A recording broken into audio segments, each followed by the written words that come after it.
Hello friends, welcome to India Spelling Bee. Your word for the day is mutter.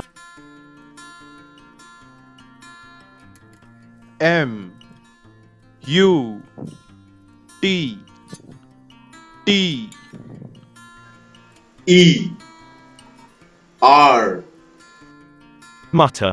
It is a verb. Let us find the meaning of this word now. To speak or say something in a quiet voice that is difficult to hear, especially because you are annoyed by something. This is an example of muttering.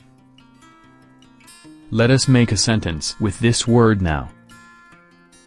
She muttered an apology, but it was of no use.